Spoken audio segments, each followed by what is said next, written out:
I think it's about time we start talking about the Spypoint Flex and my thoughts on it after running it for the last couple months.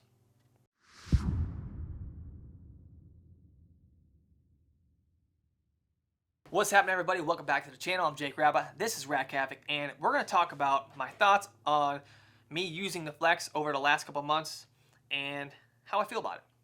So first off, well, yeah.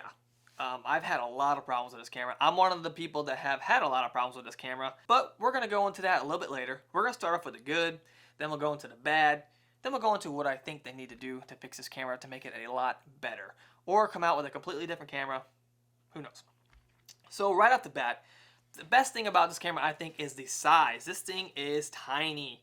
You can fit a lot of these in your backpack if you're going out to put out trail cameras. That's a great thing. I love that. I hate the antenna though. It just needs it's a pretty loose antenna. They should probably fix that. But it's small. It takes all right photos and all right video. It's not jaw-dropping by any means, but this is an entry-level type cellular camera. So you can't really complain too much. I do like the size of it, and it does send me photos decently, but it's not the fastest. And yeah, that's about all I got for it, to tell you the truth. It's a decent little camera.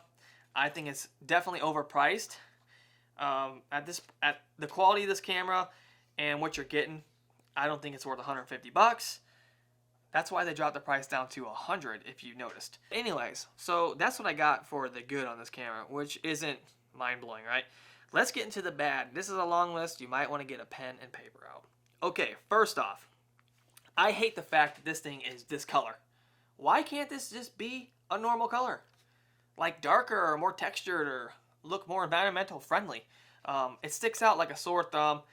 I had a deer, I'm not even kidding you, the other day, look at this camera and was freaking out, jumping around, trying to figure out what the heck it was. It just sticks out like crazy. So that's that. I hate the fact that this thing has a micro SD card. Come on, y'all. They're so easy to lose and they're so hard to find, especially when you have poor eyesight like me. If I drop it, I am not finding the card. Plain and simple. I can't. I just can't see good enough. So, yeah. Not a fan of that. I hate infrared. I'm just not a big fan of infrared. I think it spooks deer. I've seen it myself from the tree. I've seen it on my trail cameras. I filmed it. I have buddies that have problems with it. I've had many deer get spooked by it, and bucks change their patterns because of infrared. So I had to change the way that I actually hang my trail cameras because of this. Now, I'm not saying that all deer get spooked by it, but some definitely do. If you all have had a problem like this similar where deer are reacting really weird to the infrared, drop it in the comments below. I want to know if you guys are having these issues, because I definitely have had them in the past. So that's why I'm kind of iffy on the infrared. It's not a huge deal, but to me, I'd rather go with the no glow, but that's me.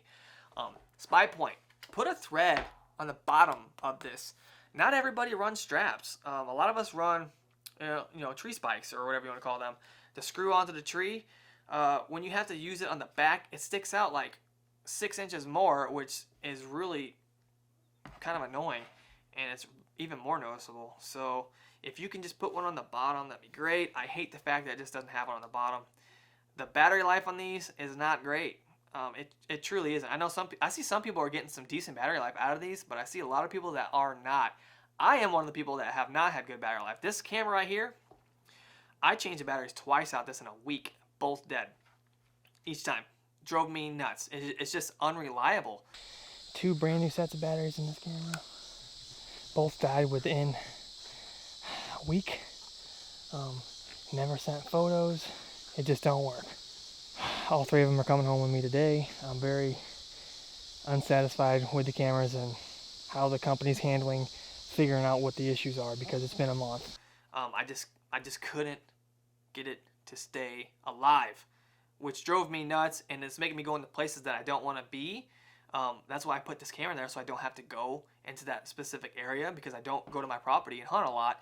I hunt specific days with winds, and the timing's got to be right for me to go to a spot, and I don't want to be going back and forth trying to figure out if this camera works or I need to put batteries in it or etc. Since then, I think they have done an update to it, because my cameras have been running a lot better, but still, there's still a little issue, because you can't have it set on instant where you get a transmission instantly. You have to do like 2, 4, 6, 8, 12 times a day, which isn't a big deal, but it does kind of suck when you can't get a picture pretty much right when it happens, because personally, I like to have the transmission come to me right away, because that's what I pay for. It is what it is, right? It is what it is. It's a $150 camera. Until recently, when they dropped it by $50, now it's a $100 camera. Which brings me to my next point that I hate. I can't read any files off this on my iMac. Every time I put it on my computer, it does not recognize the SD card, and it makes me eject the card. I can't read the files at all. Super annoying and frustrating for me. But luckily, we have a PC, laptop, Windows laptop, whatever, in the house. So my workaround that I figured out is that if you plug the micro SD card into your computer, you take a hard drive, you transfer the files over, and then you take your hard drive, plug it into your Mac, you should be able to view your files. At least it's working for me, and that's the workaround that I've come up with, and it's been working. However, sometimes these cameras can work, sometimes they don't. So it is iffy. I don't know if they fixed it, or they're fixing it, or they plan on fixing it, but it doesn't sound like it from what I've seen from a lot of people. I don't know. If it's fixed, good. If not, it's a big problem, and it needs to be fixed ASAP. So that's my biggest pet peeve with this camera, is the fact that it's only working on Windows, and I'm not being able to view these on my Mac. And I have 3 different Macs, and it doesn't work on any of them. So I don't think it's a computer issue. It's definitely an issue with the format of the cards, or whatever this software does to the cards. I don't know. Hopefully it gets fixed soon. Spypoint, if you're listening, it's time to get out your pen and paper and take some notes.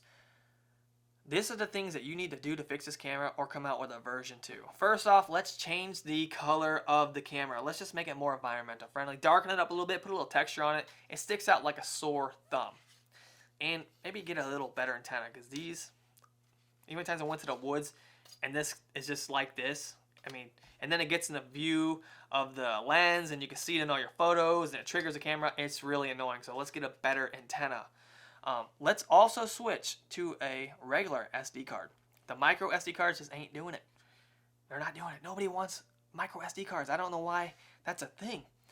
They're easier to lose, and they're harder to find. And then if you're blind like me, you ain't finding them. You're screwed. That data is long gone. So let's go to a bigger SD card, like a regular one. Another thing, how about no glow? The infrared, just not a fan. Some people may not think it's a big deal. It's a big deal. I don't like the infrared. I want it gone. I get a lot of trespassers, and if they see that red glowing, boom, that camera's probably gone.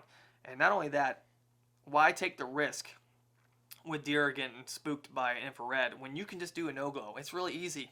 It's not expensive. Just do it. Just do it. Also, how about we fix the trigger system on this camera? The trigger system is so bad on this camera. You got low, medium, or high. Low is pretty much high. The sensitivity is crazy. I had this camera twice on me. The first time, it took like 1,000 photos in a day. I had to run up there. The batteries died. Pull it out of the woods. I ended up taking all my spy points out of the woods for like 3 or 4 weeks before I ended up going back up there and putting them out, because it just made me so mad. And they just weren't reliable. So that drove me nuts. I gave it another shot. I took it up there, and I just the other day, I went up there and pulled this camera because it took 4,200 photos of nothing. I can even show you guys the data. You can see it. I'm scrolling now. It's just insane how many photos it took of absolutely nothing, okay? Not only that, it took so many photos that it went from October to December. It went from October to December in the file system. And then when I click on the December photo, it says it's January 1st. I mean, the camera totally went bonkers. I don't know what went on, but there's something wrong with this camera. At least maybe it's just specifically this camera. I don't know, but that's an issue. That has nothing to do with user error, like a lot of people say. Oh, it's user error. It's not. I've been running trail cameras for a very long time, and I know how to use them. It's not user error. There is a problem with this camera. But Spypoint insists that it's a corrupt card, and it's not, because the card works fine. So what is the problem? I don't know. You need to fix it. Anyways, so the question is, should you guys be buying this camera? Well, that's entirely up to you, and if you got a deep pocketbook, unlike me, it might be a good camera for you.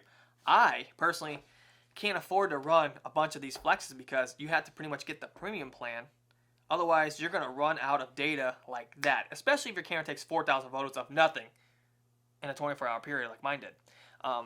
Because if you're running video mode like I do, I love to run video mode. That's strictly what I like to run because there's a lot more information in them. And plus, I just like watching videos. Every time you get a transmission, that's 3 photos off of your plan. So if you have 100 free photos, that's like 33 transmissions you're going to get because it takes 3 photos off your plan per transmission. Notice I say the word transmission a lot. So if you're getting these cameras with the intent to get the free month of 100 photos, it is what it is. Unless you're set on strictly photo mode and it's a non-high traffic area, it might be a decent way to go. But for me, it's just not the best for me to do. I have to find other options just because I can't afford to run all these cameras, and your data plan runs out within a week, and then you got 3 weeks of nothing. You got to sit around, wait, I wonder what's on that card, or you upgrade your plan. And that's in increments of 5, 10, 15 bucks. So it is what it is. If you can afford it, it's not a terrible camera, but there are some things that need to be fixed, and I'm trying to bring you awareness to the issues that I'm having. Don't know if everyone else is having them, but I'm having these issues, and so far, I can't really rely on this camera too much. It takes decent video, but it does have some ghosting effects to the videos and a little blotchiness at times. The photos are all right. You know, it's a trail camera. It's there to show us data and give us recon when we're not there. That's the whole point of the camera. But if you can't rely on it sending you photos constantly, like me, I've had many problems with the transmissions with these cameras. Like I had a bunch of photos taken, and then a week later it sent them to me. So this is a spot that I was getting some really good deer photos. But the problem is, this thing did not give them to me until a week after they took. And that was it. And then it died. It's been out for a couple weeks, and it's dead already. I'm gonna take this one off. This one's there's some firmware issues going on with this thing. It's unreliable right now, and I cannot use it. Which I did not understand at all. I got these photos, and I looked at the date. I'm like, what the heck? I just got 20 photos, and they're from last week. That's unreliable, and that's never going to help me in the woods, especially if I have a target buck showing up, and I don't know until a week later, your window's gone. So you got to take that into account and consider different options if that's not going to help you out. That's my thoughts on it. So should you get it? That's up to you. If you can afford it and you don't mind dealing with the stuff that I've been dealing with, possibly, then go for it. Otherwise, I'd be trying other options just because.